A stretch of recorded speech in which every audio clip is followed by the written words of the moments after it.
My family treated me like a failure until I stopped paying their bills on Thanksgiving night. Hi, I'm Ethan, 35, and last Thanksgiving my mother told me to leave the house and stop leaning on the family. So I did. And before I walked out, I calmly explained that the family had just lost every financial benefit I'd been quietly providing for years. Her face went completely blank. The smell of roasted turkey still hung in the dining room when it happened.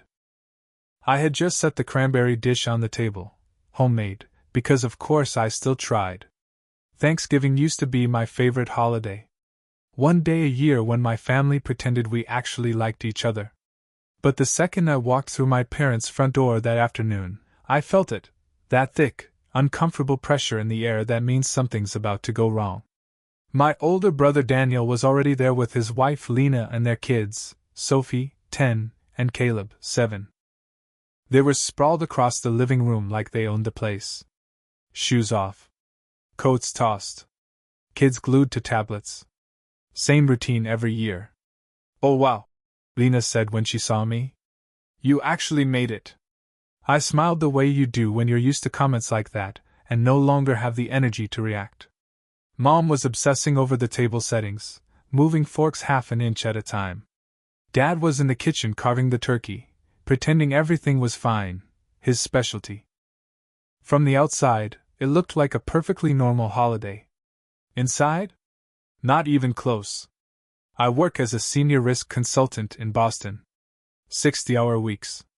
Big clients. Big responsibility. I'd driven almost 3 hours to be there. I even took Friday off work. But apparently, that still didn't count as effort. "Need help?" I asked Mom, reaching for an oven mitt. Without looking at me, she said, "Daniel and Lena already handled most of it this morning." Translation: You're late. Again. You're not really part of this. We sat down to eat 20 minutes later. The table was overloaded: turkey, mashed potatoes, green beans, stuffing, sweet potatoes drowning in marshmallows. Daniel made a big show of leading grace, like he always did, voice deep and dramatic. Sophie and Caleb stared openly at the dessert table. Dad asked about my job. I mentioned a promotion I'd gotten earlier that year. Bigger salary. Bigger team. "That's nice," Mom said flatly. "But money isn't everything." "You're not getting any younger, Ethan." There it was. Lena laughed. "Must be nice only worrying about yourself." Daniel nodded. "Family gives life meaning, man. Not just work." I almost choked on my stuffing. What none of them knew, what they never bothered to ask, was that I'd been quietly holding this family together financially for years. My parents' property taxes after Dad's business slowed down? Covered. Caleb's private school tuition? Covered. Sophie's emergency medical bill 2 years ago? Covered. All anonymous. All intentional. I didn't want praise. I just wanted peace. Then Mom dropped the real bomb.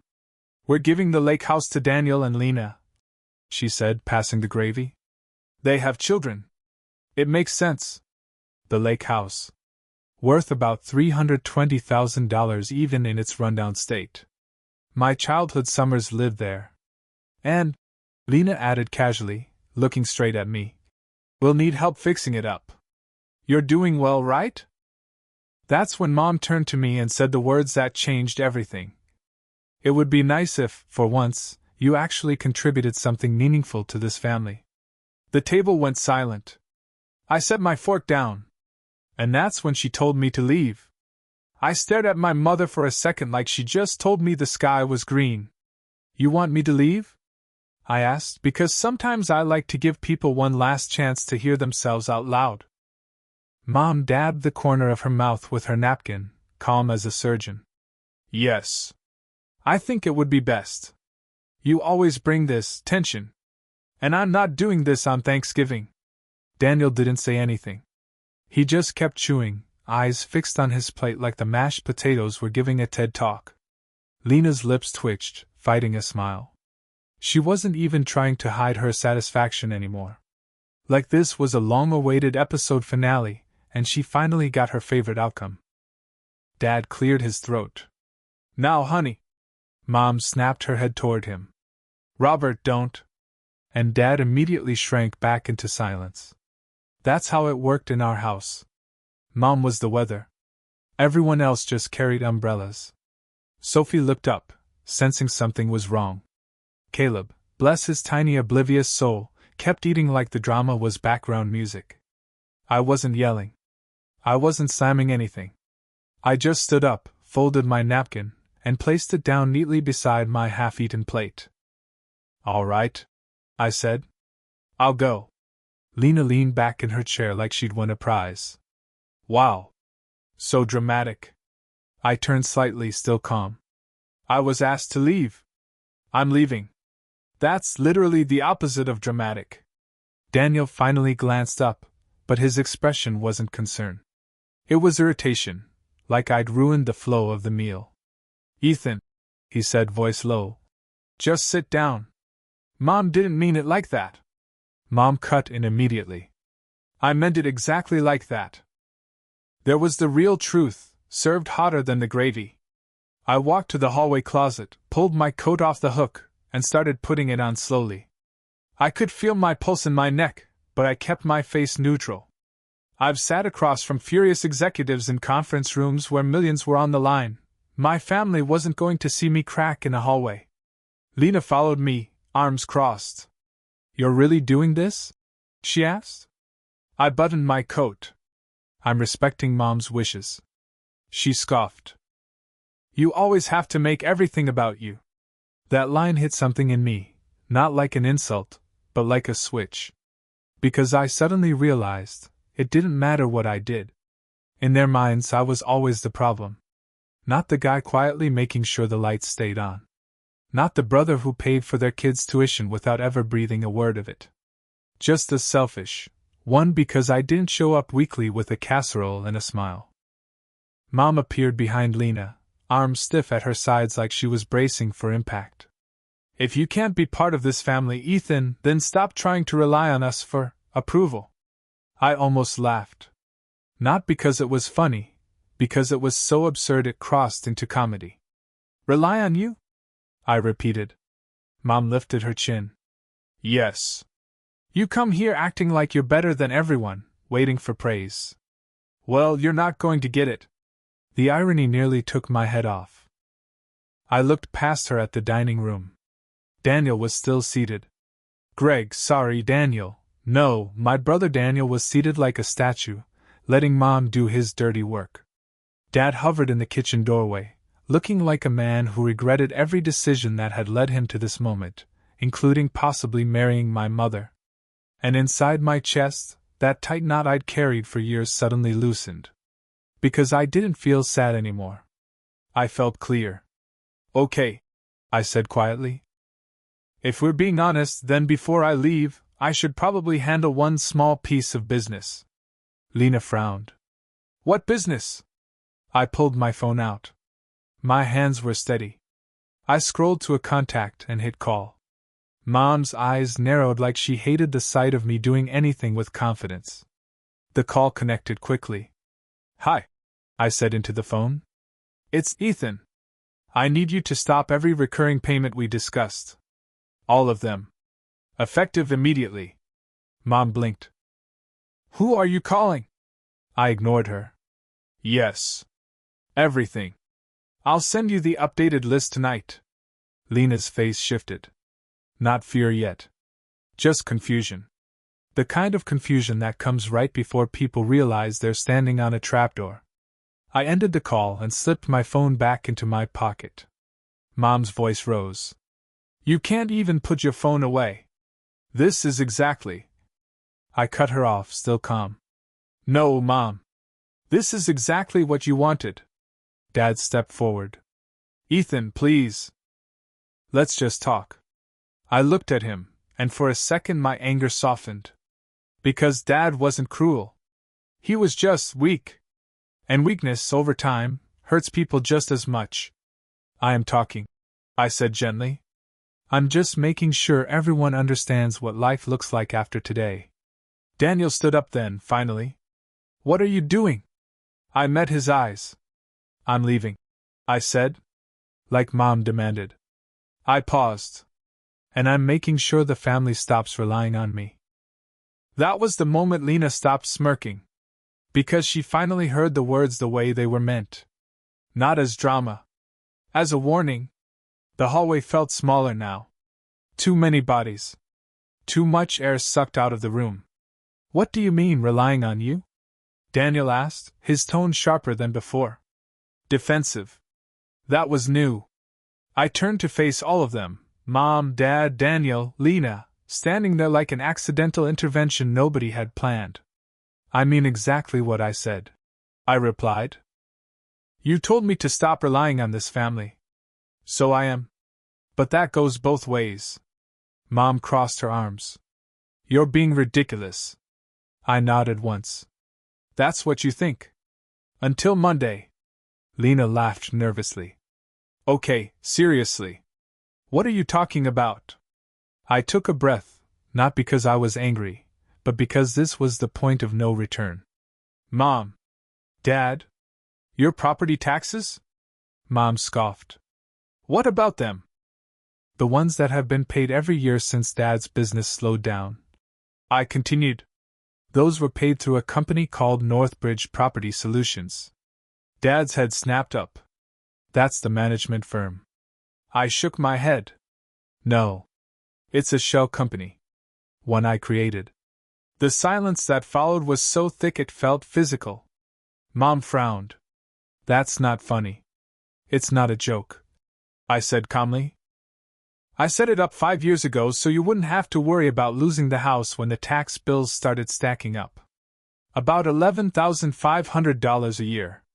Dad sank onto the bench by the door like his knees had given out without asking permission. Daniel laughed once, sharp and disbelieving. You're lying. I turned to him. Sophie's surgery 3 years ago. Remember when the insurance only covered part of it? Lena froze. The remaining $16,000 came from the Bright Steps Medical Fund, I continued. Which I also created. And funded. Personally. Lena's face drained of color. That was a real foundation, she whispered. It was, I said. It just happened to have one donor. Daniel took a step back. No. No. I wasn't done. Caleb's school, I said, turning slightly toward them. Tuition's about $9,800 a year. The education grant you've been telling everyone about? That's from me. 2 years now. Almost $20,000 total. Lena grabbed Daniel's arm like the floor had shifted under her. Mom's mouth opened, then closed. Why wouldn't you tell us? I let out a quiet breath. Because every time I walked into this house, I was treated like I didn't contribute anything. I figured if I helped quietly, it wouldn't threaten anyone's pride. Daniel's voice cracked. So you're just stopping all of that? Out of spite? No, I said. I'm stopping because I was just told I contribute nothing meaningful. And because I was asked to leave. Dad looked up at me, eyes glossy. Ethan, son. I met his gaze. I love you. All of you. That's why I helped. But love doesn't mean letting myself be disrespected. Mom finally found her voice, but it sounded smaller now. This feels like blackmail. It's not, I replied. Blackmail is demanding something in exchange for silence. I'm demanding nothing. I'm just done paying bills I was never supposed to be responsible for. Lena shook her head, almost hysterical. You can't just pull the rug out like this. I didn't, I said. You were standing on it without knowing who laid it down. Daniel ran a hand through his hair. What about the lake house? I didn't hesitate. I had $65,000 set aside for the roof, dock, and code updates. Contractors lined up for spring. Mom's hand flew to her mouth. That money's gone. I continued. Reallocated. Somewhere it'll be appreciated. Dad whispered. Oh my God! I reached for the door handle. Sophie appeared at the end of the hallway then, rubbing her eyes. Uncle Ethan? Are you leaving? I crouched down in front of her, the only person in the room who never made me feel small. Yeah, kiddo, I said softly. But none of this is because of you or Caleb. Ever. She nodded, lip trembling. Did we do something bad? No, I said firmly. The adults did. And we're fixing it. I stood, opened the door, and cold November air rushed in. Behind me, Mom's voice was barely a whisper. How much? She asked. Altogether. I paused. Roughly $90,000 over 5 years, I said. Give or take. The number landed like a dropped plate. I stepped outside and pulled the door shut behind me. Inside, everything was falling apart. Outside, for the first time in years, I could breathe. My phone started vibrating before I even reached the end of the driveway. I didn't answer. I sat in my car for a moment, hands on the steering wheel, staring at the warm glow coming from the house. From the outside, it still looked like a Norman Rockwell painting, windows lit, curtains drawn, a family inside finishing Thanksgiving dinner. Inside, I knew everything had shattered. I drove. About 10 minutes down the road, the shaking started. Not sobbing. Not panic. Just that delayed adrenaline dump when your body finally realizes what you did. Had I gone too far? I pushed the thought away and focused on the highway. 2.5 hours back to Boston. Plenty of time to think, unfortunately. By the time I hit the interstate, I had 6 missed calls. Mom. Dad. Daniel. Lena. Mom again. I muted my phone. Back at my apartment, the city felt quieter than usual. I poured a glass of whiskey and sat on the couch, still in my coat, staring at the skyline like it might explain what just happened. An hour later, my phone rang again. This time, it was Mara. Mara wasn't family. She was my attorney, and more importantly, the only person who knew exactly how all of this was structured. Hey, she said gently. I got your message. Everything stopped. I exhaled. Thank you.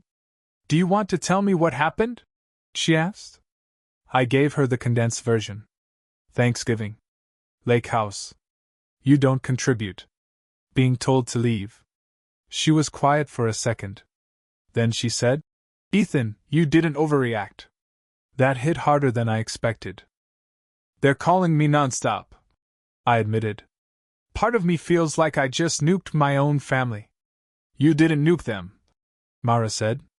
You stepped out of the blast radius. Big difference. I laughed weakly. You always have a way with words. It's why you pay me, she replied dryly. Then softer. You carried all of them financially while being treated like a problem. That's not generosity, that's self-erasure. After we hung up, I sat there for a long time. Then there was a knock at my door. I opened it to find Lucas, my best friend, holding a paper bag. Emergency Chinese food, he said. I had a feeling. I let him in. We ate straight from the containers on the coffee table. I told him everything. He didn't interrupt once. When I finished, he leaned back and said, Man, they really thought the money fairy just liked them. I snorted despite myself. Apparently. You know what gets me? He continued. They weren't mad you stopped helping. They were mad they didn't control it. That landed. The next morning, the messages were still coming. Long ones now. Emotional ones. Mom, we didn't know. We would have treated you differently. Daniel, you blindsided us. We're scrambling. Lena, Sophie's been crying. This is cruel. That one almost broke me. Almost. I responded only once, to Dad. I need space. I love you. I'll reach out when I'm ready. Work was a blessing. Numbers didn't guilt-trip you. Spreadsheets didn't rewrite history. 3 days later, a certified letter arrived. From Mom. I stared at the envelope longer than necessary before opening it. Inside was a handwritten note. I've gone over the records your lawyer sent. I had no idea. None of us did. I said unforgivable things. I don't expect forgiveness, but I need you to know I was wrong. I love you, Mom. It wasn't nothing. But it wasn't everything either. Then, the following Monday, security called my office. Ethan? Your brother is here. I closed my eyes. Send him up, I said. Daniel stepped off the elevator 10 minutes later looking like he'd aged 5 years. He didn't sit down. I'm not here to ask for money, he said quickly. I swear. I studied him for a moment. Good, I replied. Because that door is closed. He nodded. I figured. He swallowed. I came to say, you were right. That surprised me. We built our lives assuming things would work out, he continued. When they did, we didn't ask why. We just took it. I leaned back. And losing that safety net scared the hell out of us, he admitted. Which probably means we shouldn't have had it. Silence stretched between us. Then he said quietly, I'm sorry. Not perfect. But real. When he left, I realized something had shifted. Not fixed. Shifted. The power dynamic was gone. I wasn't the invisible support beam anymore. I was just a man who finally knew his worth. December was quiet. No explosions. Just distance. I threw myself into work, and for the first time, it felt easier than dealing with family emotions. My lawyer confirmed everything was shut down, payments, funds, accounts. Clean. Final. Then Lena asked to meet. We sat in a cafe. She looked tired. Real. I was jealous, she admitted. You were free. And I punished you for it. She apologized without asking for money, without excuses. It didn't fix things, but it mattered. Before Christmas, we met once as a family in a restaurant. Neutral ground. No comments about my life. No guilt. Just restraint. It wasn't warm. But it was respectful. And that was new. January brought consequences. Daniel refinanced their house. My parents struggled with expenses they'd ignored for years. The lake house was listed for sale. No one blamed me. They adapted. Dad started calling every Sunday, just to talk. No requests. No pressure. He admitted he'd failed to protect me from Mom's control. Mom started therapy. Slowly, awkwardly, she began to listen instead of judge. For the first time, my absence didn't break the family. It forced them to grow. By spring, things softened. Mom admitted she'd confused control with love. Daniel admitted he'd resented my independence. Lena admitted she'd felt entitled. None of it erased the past, but it changed the future. I showed up to Sophie's birthday. No one treated me like a wallet. Just like family. That mattered more than any apology. Summer arrived quietly. I wasn't the invisible provider anymore. I wasn't the family disappointment. I was just myself, and that was finally enough. Mom told me she was proud of me. No conditions. Dad told me losing my money saved them. Daniel told me he missed his brother. The money was gone. The guilt was gone. What remained was peace. That Thanksgiving cost me about $90,000. What it gave me back? My boundaries. My voice. My self-respect. And that was worth every dollar.